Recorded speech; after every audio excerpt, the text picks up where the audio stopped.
ang vlog for today is gagawa po tayo ng pandesal. First time ko pong gumawa ng pandesal. So, ito lahat po yung mga ingredients na gagamitin po natin. So, ito po yung flour. Bread flour po itong gagamitin ko. Ito ay 3 cup na bread flour. So, meron po tayong 1 cup na water. And then, meron po tayong 1/4 na sugar. So, ang sugar po ay ihalo po natin dito sa may sa powder. Sa harina. Tapos, meron po tayong salt. Ang salt na po, ito ay 1 teaspoon po. Ihalo ko po dito. Ilalagay ko na po dito yung salt. Tapos, meron po tayong yeast. Bali, ang yeast po ito ay 1 tablespoon po ito, yung yeast na ilalagay ko. So, ang gagawin po natin, dahil hindi ko na po ito lalagyan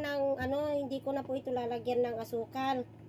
Kasi na may asukal na po dito. So, ang ilalagay po natin dito is, lalagyan ko po natin ng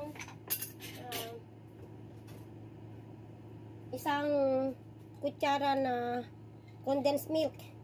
Kasi pag ako'y dating gumagawa ng tinapay, condensed milk po ang inilalagay ko po dito.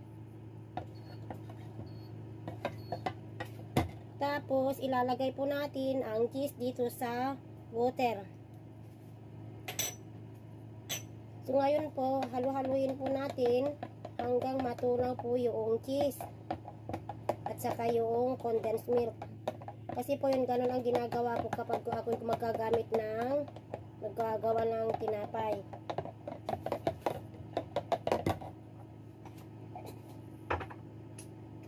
Dahil po yun ang tinuro ng isang bakery dito nung si amo kong babae ay nag-aaral po ng kung paano gumawa ng tinapay, paano gumawa ng cake. So, ganito ang tinuro sa kanya. Na yung condensed milk po ay pag gumawa ka ng tinapay, pwede mang haluan siya ng condensed milk. So, ang condensed milk po natin ay ang ilalagay dito. So, yun po ang tinuro sa akin ni amo kong babae. So, ang lahat ng tinapay na pinapagawa sa akin na among babae is malambot po siya. Hindi yung matigas.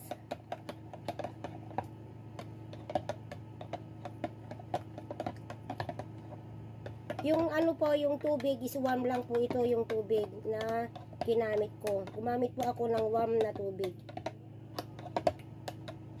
Ay!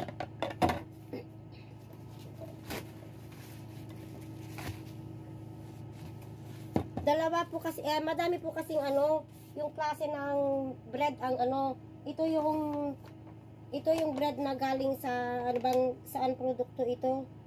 Japan po ito, Japan. Pero hindi ko ginamit po ito kasi ito ang linuluto ko na yung pag nagluluto ako ng sliced bread, ito yung ginagamit ko na flour. So nagtry po ako ng bagong bread flour. Ito po yung bread flour na binili ko nung isang araw. Bread flour po ito. Ito ang brand niya. Chinese lang kasi po ito, hindi ko alam kung ano ang English. I-search lang natin mamaya kung ano ang ibig sabihin nito, kung anong pangalan. Kung ano yung brand.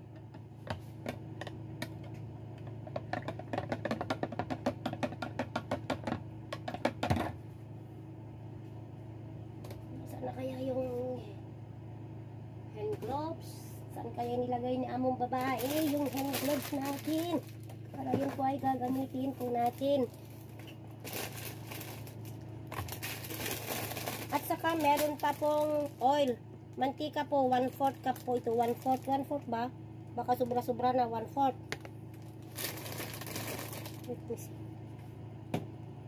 Sobra na 1/4 na pala.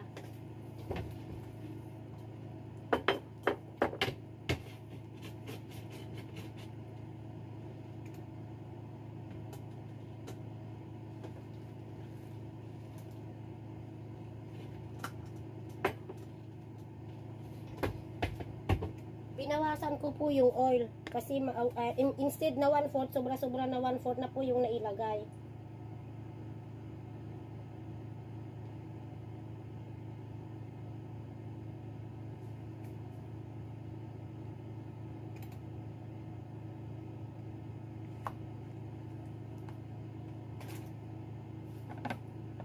Ayan na po, oh, nagbabol na po yung ano, yung yeast na inalagay ko dito. So pwede na po natin i-ano.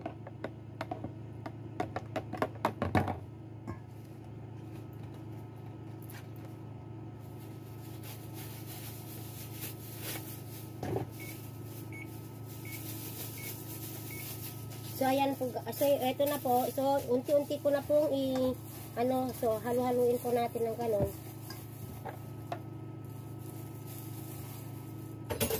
So ang gagawin po natin is unti-unti lang po natin ilagay yung tubig na meron pong yeast at saka condensed milk.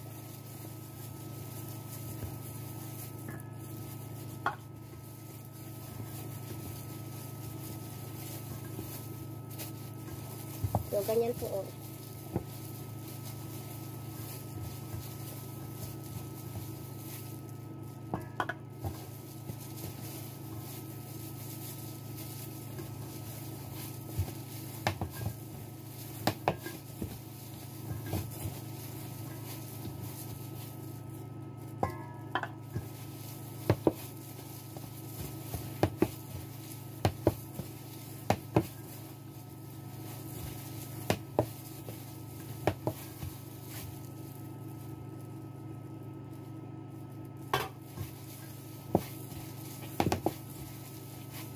Gagawin po natin ito na dough.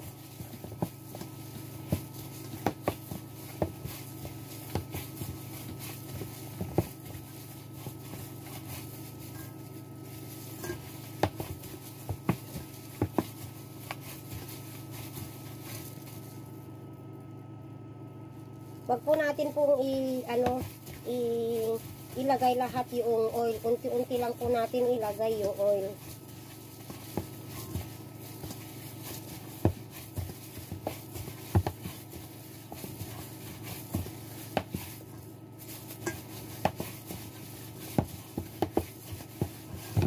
Wag po natin tigilan po ito na i-massage, anuhin hanggat maging smooth na po siya.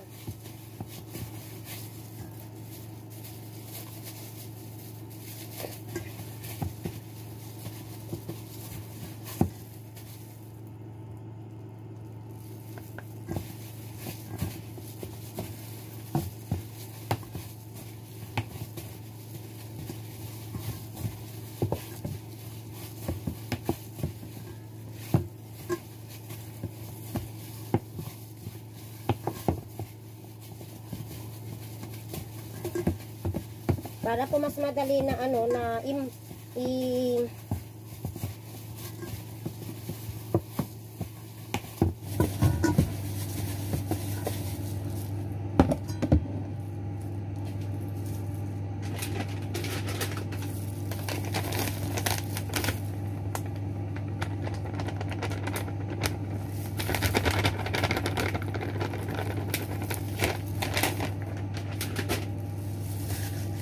ito na lang po gagawin po natin para mas madali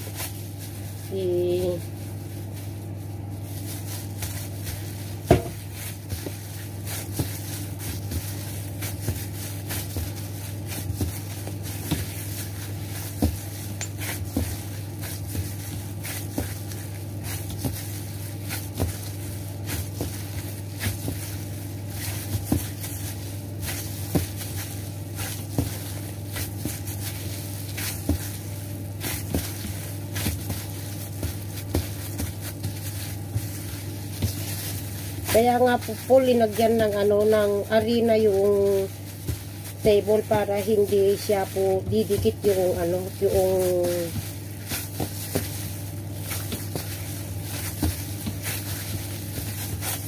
anuhin pa natin po ng konting oil para mas madaling siya, mas madaling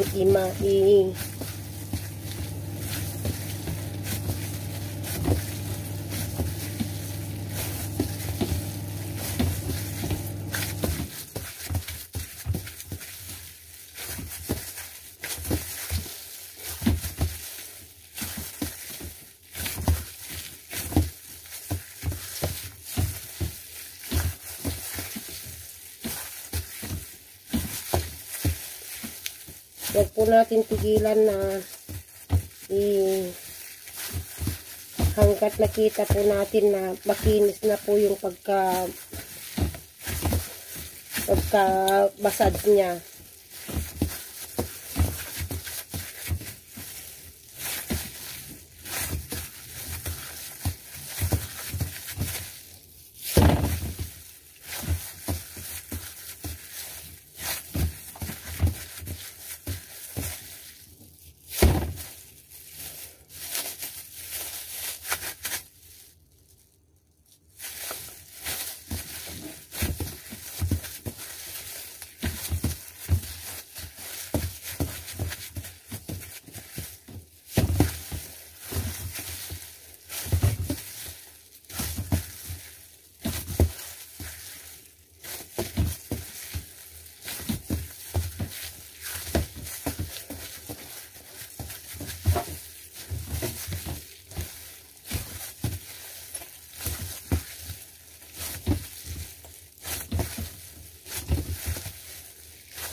Ito po ay imamassage po natin ng hanggang 20 minutes po, yung talagang ano na yung pagka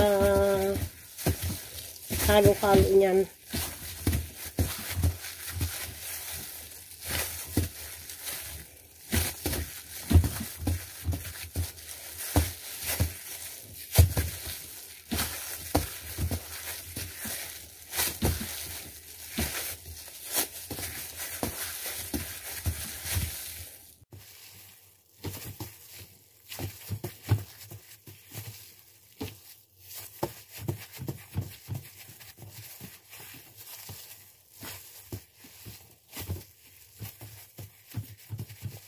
Tatlong cup lang po yung ginawa ko, pang try ko lang paggawa ng pandisan.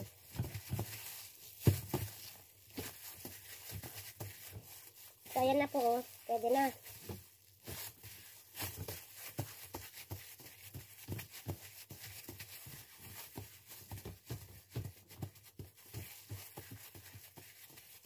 Kasi doon sa ano ang turo ng doon sa master ng baker kay amo kong babae, i-ano ito hanggang mga 15 minutes to 20, 15 to 20 minutes daw. So hanggat ano yung so eto na po, oh. Ganyan na po siya. So ang gagawin po natin is ibabalik po natin dito sa ano sa dito po.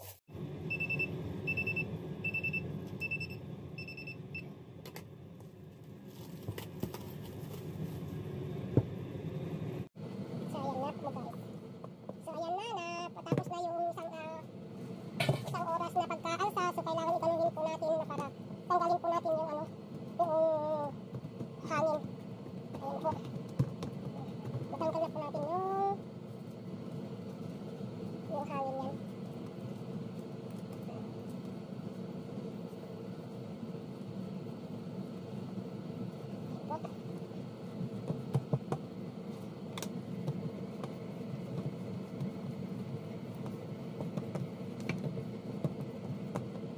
Ayan, hatiin po natin.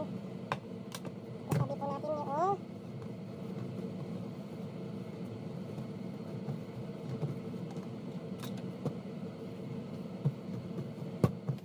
sa akin po, hindi ko naman po masyadong palalakihin. Ganyan po.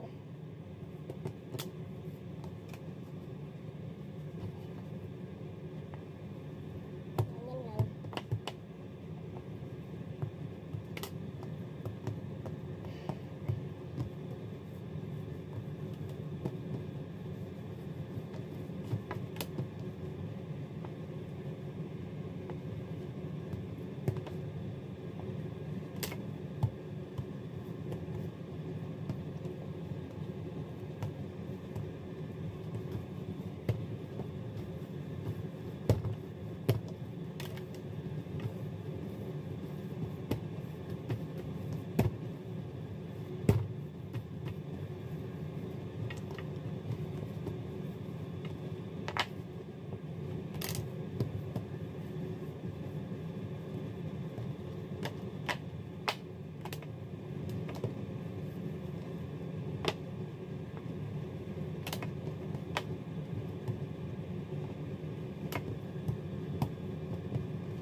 So, i-roll lang po natin ng ganito.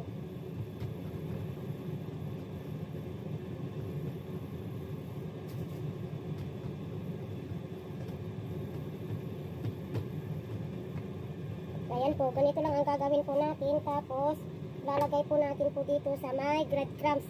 Ito po ay breadcrumbs. Ilalagay po lang natin po ito. Ganito na lang po natin ang gagawin.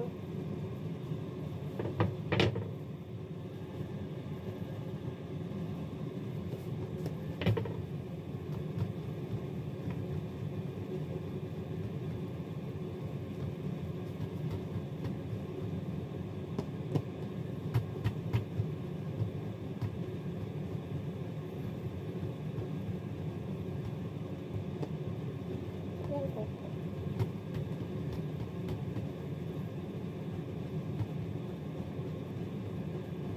Para maging ganyan po lang ang ano siya. I-anuhin po natin ng ganito.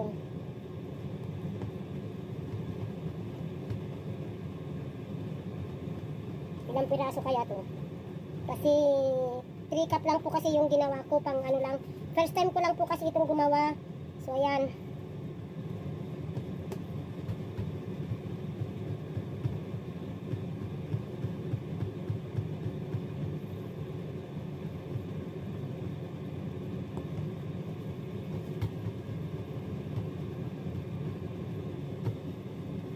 Kasi ako kaya mas mabilis yung kaliwa kung ano nagkagalaw.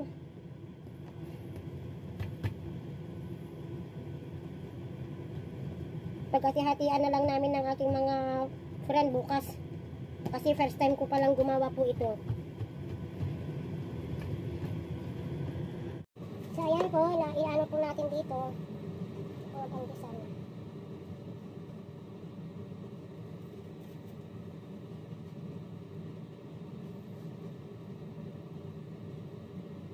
Ito po yun ay bread crab.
So ito na po guys ang yung ginawa ko na. So ilalagay pa natin muna dito ng mga 30 minutes. Kasi yung mga iba, ang sabi nila sa akin is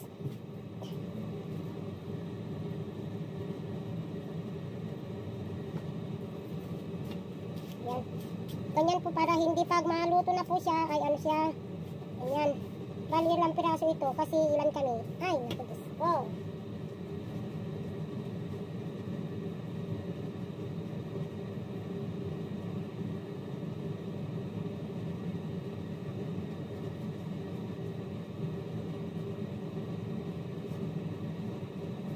Hindi ko kasi in-strainer kanina yung yung bread crab kaya medyo ayan baka mamaya yung mga ito malalaki yata mamaya. Ito iano ko pa muna ng mga kahit 20 to 25 minutes bago ko siya i-bake. Ilalagay ko muna dito.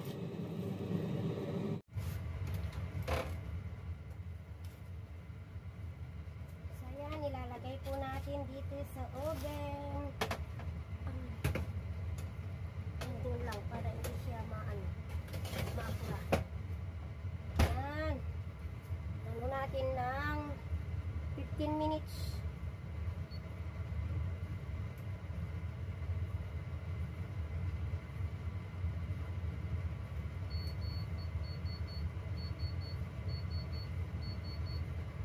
Ang degrees niyan is 180. Ay no, 200.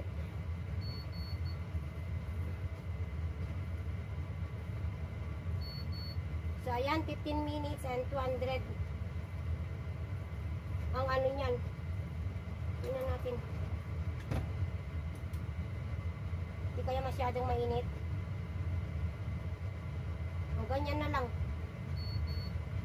180.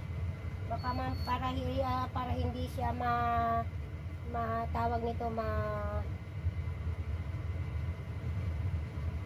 i-bake natin po ng 15 minutes at tapos ang ano niyan yung sa init niyan is nilagay ko lang yung 180 degrees lang para hindi po tayo alanganin, baka sobra yung ano yan temperature, baka ano yun po ano ba yung tawag nito, baka matutumba. Guys, yung pandesal natin naluto na. So ayan 15 minutes po ito. Ayan, luto na po. Ayan. Luto na ang ating pandesal. So titignan po natin kung paano yung sa loob ng ating pandesal. Ayan, titignan po natin ang loob. Ang init. Yung 15 minutes na sinabi nila na luto, so kailangan ilas po natin po yung oras. Mga 10 minutes lang siguro. Kasi pag 10 minutes, tignan niyo po yung sa ilalim yung sa ibabaw. So ayan po Ayan po ang laman. Yung pandesal po natin.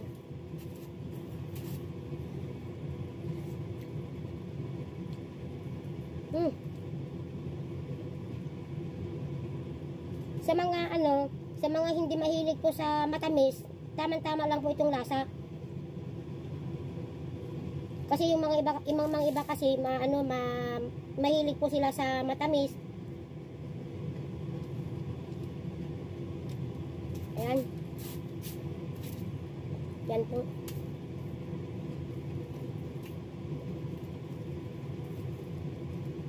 Ito na ang ating pandesal. First time ko pa lang po ito na nagluto. So, next time, kasi po, nag-follow lang ako dun sa YouTube. Meron lang akong pinalo dun sa YouTube. So, ang sabi niya, 15 minutes to may-bake. So, kailangan na i-bake lang po ito ng tawag nito, ng 10 minutes. Para pag mai-bake siya ng 10 minutes, ang kalabasan lang po ito, ganito yun. 10 minutes lang. Hindi pwede yung yung 15 minutes. Tignan niyo po. First time lang po magluto ng pandesal.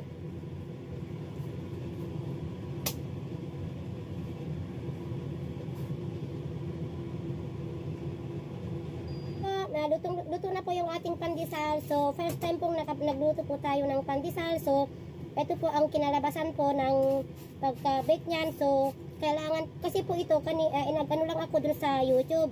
So, ang sabi doon sa YouTube is, i-bake po siya ng 15 minutes. At that time, ito ang kinalabasan. So, kailangan yung 15 minutes, hindi natin sundin yung 15 minutes, 10 minutes lang po. Para mas maganda yung yung kalabasan ng pagkaluto ng ating pandesal. Kasi ito, first time ko lang po kasi na nagluto ng pandesal. So, siyempre, kung ano yung napanood ko sa YouTube, yun po ang sinundan ko. Pero yung texture naman, eksakto lang sa akin. Pero kung dagdagan pa ng kunting sugar, or pwede naman. Pero sa akin na lang, ikakain sa kape, tama-tama na po itong tama-tama po ito yung lasa at saka ilas po natin po yung kunting salt. Yung sinabi niya na 1 teaspoon na salt, mag-less lang tayo ng konti. sa ano sa salt. At saka yung ano yung time, yung oras ng pag-bake. Mga 10 minutes lang po. So okay na. So sana po ay nagustuhan niyo ang aking vlog for today. So maraming salamat po sa inyong panunood. At God bless po sa inyong lahat and bye-bye. God. Bye-bye.